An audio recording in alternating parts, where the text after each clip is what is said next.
know, first off, I want to say that I'm really glad Jill was able to put that in mouth only, not exhale. Thank you, Bill.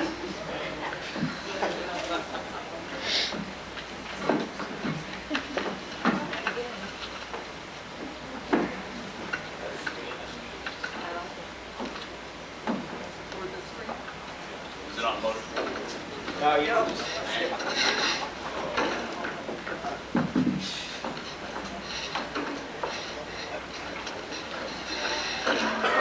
If it doesn't have a remote control, we don't know how to run it. Well, I'll tell you, we had really hoped that tonight you could walk in and just see the computer terminal sitting here. Live, you know, in real time, over the internet, via satellite, our faces, making our presentation on technology. We, of course, would be sort of casually relaxing up in the mud baths in Calistoga. But unfortunately, we couldn't get that hard drive to reboot. So we're going to have to go with the less sort of low-tech option tonight and do our presentation. In truth, our group has spent a whole lot of time, and pretty serious time, I have to say, trying to come to terms with how we wanted to deal with a topic called technology. I was thinking on the drive over here tonight, just sort of reminiscing about our first meetings together and talking about, you know, just various ideas that people had, and similar to the People Movers, you know, it was kind of like throwing ideas out from all over the map. I don't know if anybody really sort of said anything against any of the ideas, but none of them really seemed like they sort of took on something from the heart, and to our group that seemed really important. So our project actually is a project in progress. Our group has, in the last week or so, made a commitment to actually continue on. It took us several months to get to the point where we are in terms of having a project together and meeting with people, that we really feel like we want to continue on, and we have some next steps that we've committed to take to see the project through. Hopefully in future leadership years, other groups may see the merit of this project and want to pursue it even further. Before I go too far, though, I want to thank some folks, and actually we're lucky because some people are here in the audience that really helped us. Napa Valley Unified School District, the adult school, New Technology High, NapaNet got involved, Training and Employment Center of Napa. All of these folks gave us, and the County Office of Education, that's right. All these folks really spent time talking with us about the issues and concerns that they felt were related to technology, not only today in the present, but also looking towards the future. Our presentation tonight is a shared presentation, and since a lot of our time was spent in the process of coming up with our project, we're going to kind of take you along this history ourselves. Bonnie's going to start by talking about how we defined our vision and how we came up with the project idea. Then Francis is going to move into the description of the actual project, and Jean will take it from there and talk about the next steps and sort of our implementation plan of how we hope this project will proceed in the future.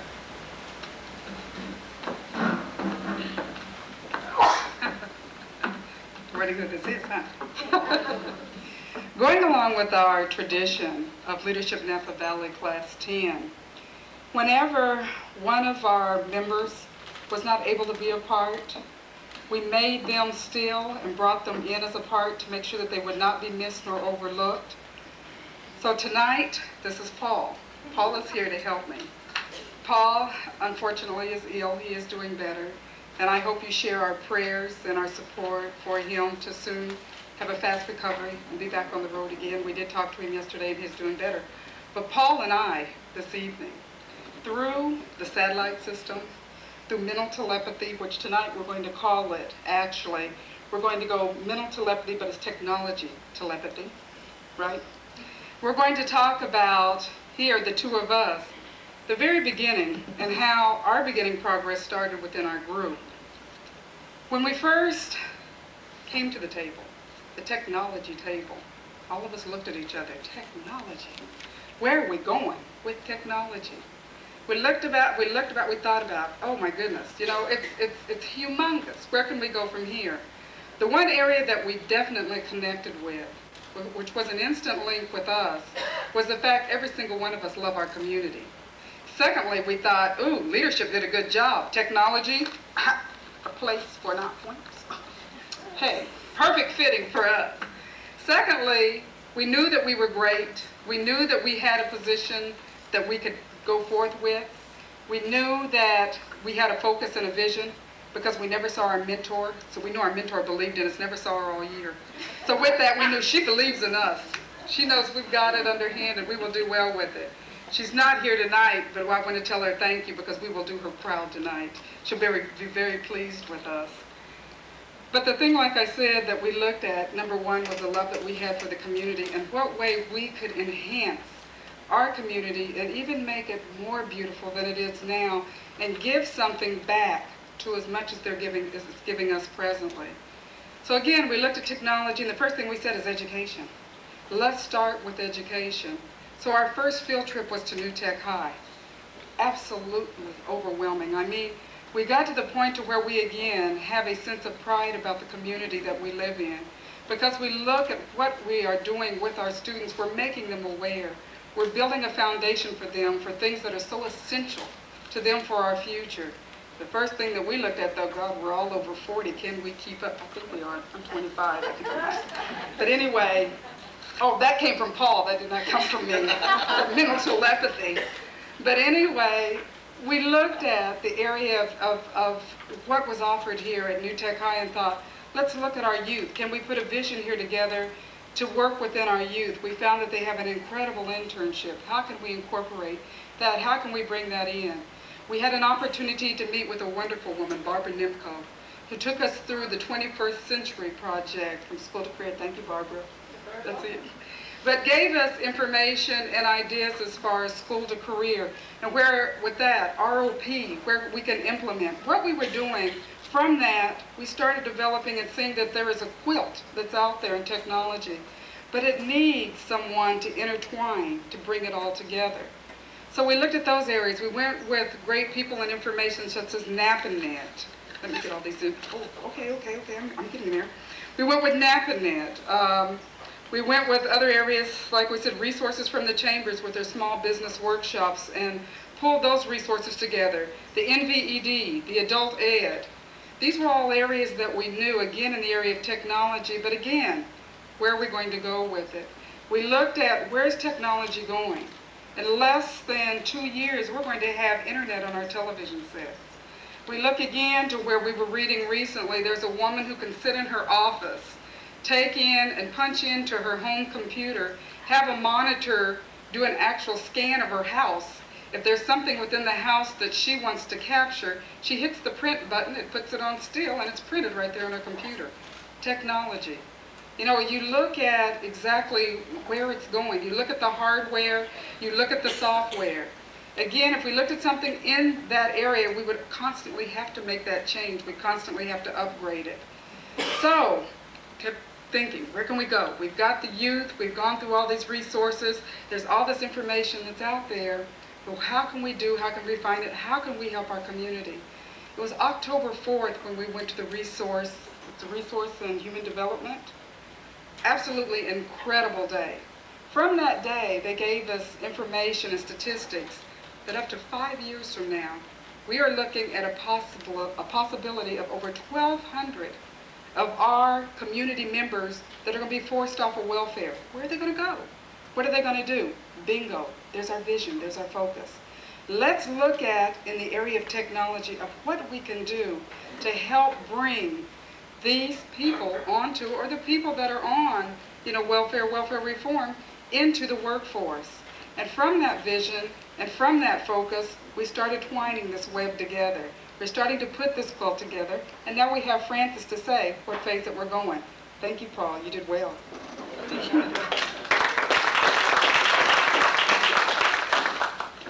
All right. Reality. We decided to deal with reality. And knowing that we would have 1,200 people, we will have 1,200 people coming off of welfare in the next few years, we decided that we would create a program called TAP. Started out as TAP, but every time we said it, Jean Callie wanted to dance. So we decided to call it OTAP, Office Technology Apprenticeship Program. This program would take an average of 20 to 25 people that were off of welfare and put them through a training that would help them get a job in what we know now is, reality is that you can't get an office job if you don't know how to handle computers. If you don't know how to use a computer, you're out of luck trying to get into the workplace in that area.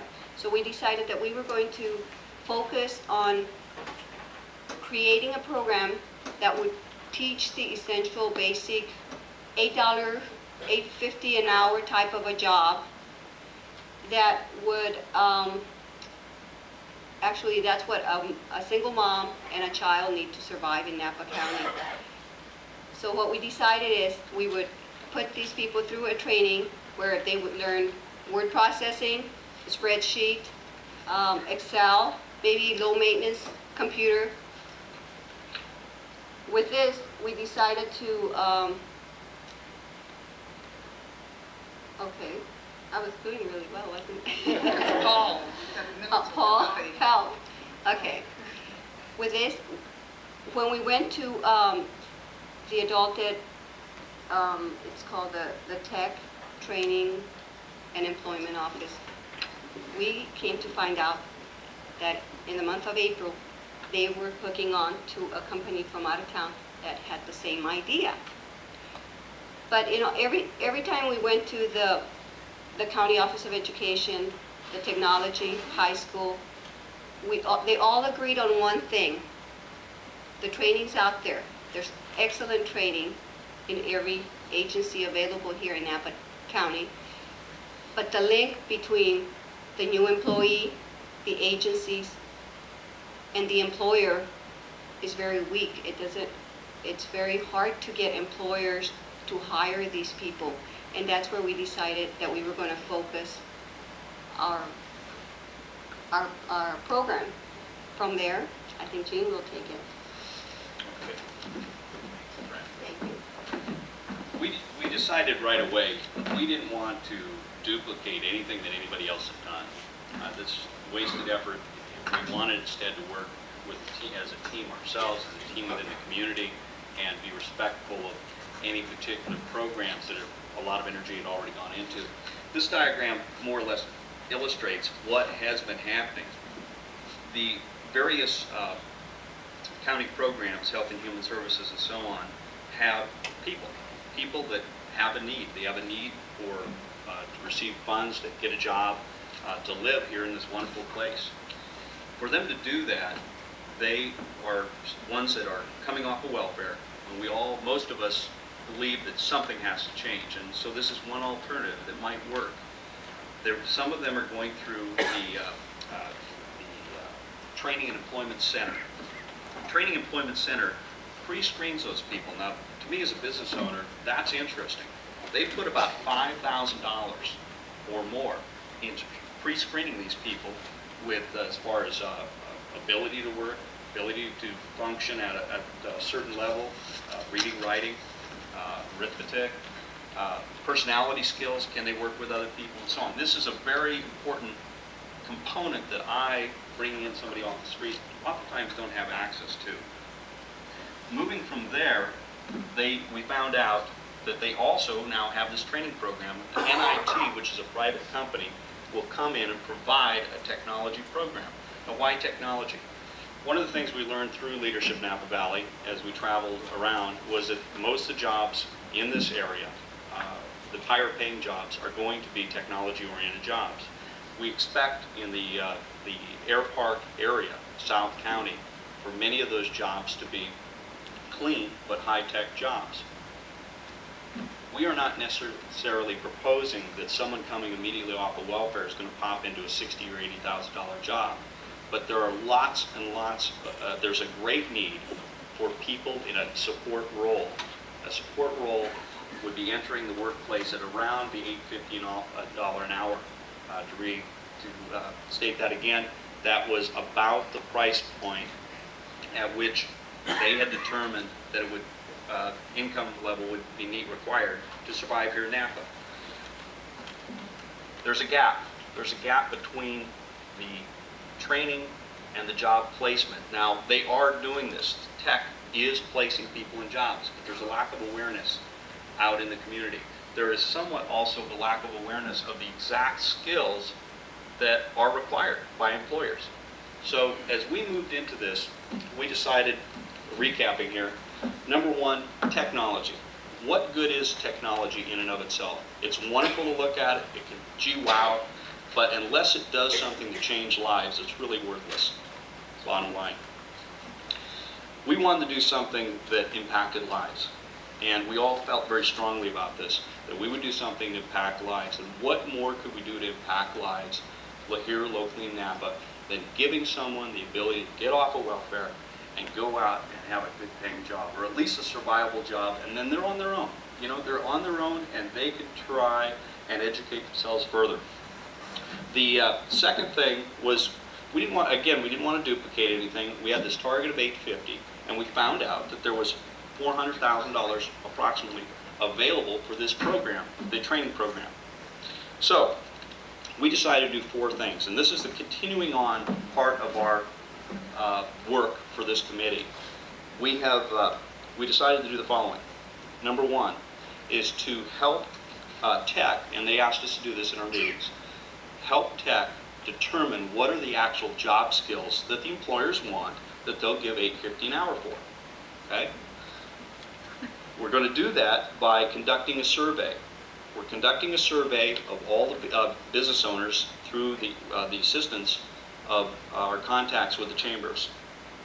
We've already made contact, and we expect to do about 2,000 business surveys to about 2,000 business owners. Second, we hope to help shape the OTAP program so that it does truly fit those needs. It isn't just producing students coming out the other end that can't really get a job because they don't really have the skills that are needed.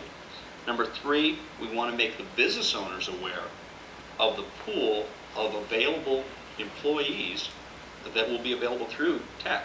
Many employers are not aware of this. Number four, we want to assist tech in securing an average of 10 permanent jobs per month for graduates of the program. Now, that's huge, and it's going to be tough for us to do, but we hope that the next class will pick up this challenge and carry it forward, because there's approximately 140 people a year will be able to go through this NTI program. The funding will be there, the screening will be there, they need help at the other end, getting those jobs. Okay, so they need feedback. We're going to go out to the 2,000 members of the chamber throughout the county. We're doing it with a survey, and we're providing them, if they will fill out our survey. The survey, by the way, is about skills. We're asking them, what skills do you feel they need to provide an $8.50 per hour or better job? And these things include everything from the low end of maybe telephone answering skills through email, internet research, PC maintenance or LAN maintenance, various software programs that they would expect them to know. And we want to make sure that's part of the program. What we're going to do in exchange for the business owners of filling out this survey, getting us back that data, which we'll compile and pass back to tech, is we will provide that business owner with a free report, hopefully with tech material, of how they can get pre-screened and trained employees and tax benefits for working with these programs. And that's basically our project.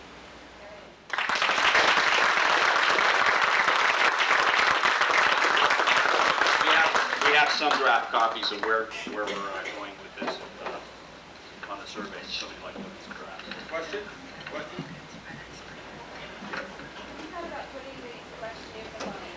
We have. In fact, that was one of our stumbling blocks that we ran into. It can be done. It's not a snap finger thing, and we've really got the feedback that we don't have enough time to do it right now. And we've also felt that the average business owner is going to fax us. Well, we have a fax app set up on this, so that's one of our applications of some technology. Yes? Have you looked at the child care issues these people know? No, but tech is, and I believe that there's probably some dollars available for that, but I can't respond. Sorry, that's important though. Right here. How long was the training period? 16 weeks. 16 weeks. There is an actual, yes, 16 weeks is it? 16 weeks. I think the first class started in mid-April. So the first group of 12 students, I think, is currently going through the MTF program right now. And it's a very intense program. Our understanding, they go through a very intense 16 weeks. Part of the program also, and Jean mentioned it, is there is a guaranteed job. Part of this program is if you go through and sort of do the certificate, we're going to find you a job at the end. And so what we hope to do is fill that gap and try to convince people to call here first if you need to find somebody. And I think that, again, it's important that they have the right skills. You can push somebody through a program, they get out the end of it, and I've seen this before in many different sectors. They've got a certificate in their hand, but nobody wants to pay them to do that. And so what we're talking about is office technologies, survival type skills that I, as an employer, could use people that have these skills. What about contact, working together with tech and the new, like, hub.org? You know, actually, that was part of our earlier process. Was there's actually so many resources out there right now. I mean, NVEDC has the whole career site. I mean, we definitely. It was amazing to us at how many resources there really are, and I was really trying to hone in on what is our approach. We would also suggest a future class could do a research guide. I mean, a resource guide with a flow chart, and that is something we looked at. We felt, based on our conversations with tech, this is something they needed now. Getting the word out, getting feedback. One more question? One thing in addition that was nice about that was that at the end of it, that you asked the question that if, you found a person that fit their needs, would they be willing to hire? To fax that back and to know that we had that information or resource is wonderful as well, because it does clearly state that we can provide you with your needs as a businessman, but you're willing to hire this person. So it gives us a line to get back with that person when we do have the person that does fit their needs, in hopes they have the position.